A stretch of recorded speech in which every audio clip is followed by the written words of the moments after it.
consensus economists anticipate that the U.S. economy added 178,000 non-farm payrolls in May, based on Bloomberg-compiled data. Private payrolls are seen to have totaled 172,000. The unemployment rate is expected to have held at a 49-year low of 3.6%, and wages are estimated to have continued to grow at a 3.2% rate over last year. We see reasons for some slowing in employment activity in May. The latest escalation of trade tensions has injected a new round of uncertainty into the economy, likely hurting business sentiment and hiring activity at the margin, Joseph Song, Bank of America Merrill Lynch economist, wrote in a note last week. Also, the cyclical slowdown in the auto sector has led to a surge in announced job cuts which should be realized in coming months. The BLS jobs report comes amid mixed data on the state of the U.S. labor market, adding weight to the official government report as investors look for signs that one of the stronger parts of the U.S. economy has held up despite a recent ramp-up in global risks.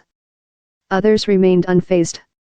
In response to the lower-than-expected ADP/Moody's reading, Federal Reserve Board Governor Lael Brainerd said she was unconcerned. "I don't tend to take too much signal from one particular data point," Brainerd told Newspulse Finance's Brian Chung.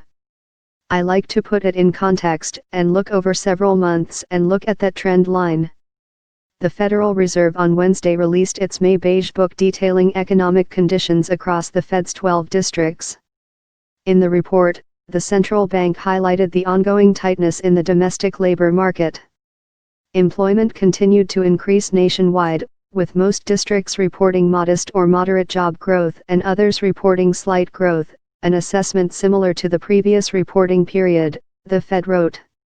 Solid hiring demand was noted for retail, business services, technical, manufacturing, and construction jobs and by staffing agencies in general.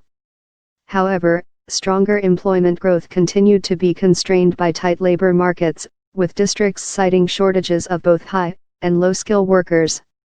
Meanwhile, other surveys have suggested continued strength in the U.S. labor market. The Institute for Supply Management on Wednesday pointed to substantial employment gains in May for the U.S. services sectors.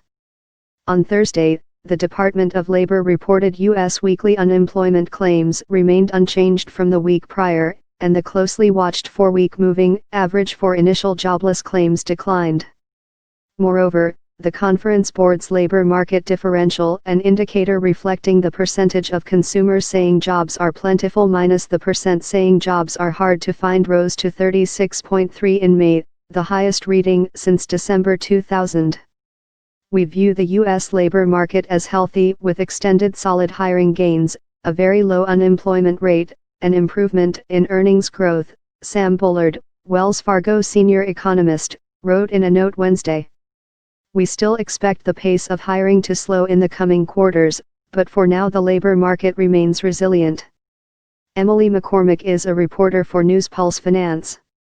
Follow her on Twitter, at Emily_MCCK. Follow Newspulse Finance on Twitter, Facebook, Instagram, Flipboard, LinkedIn, and Reddit.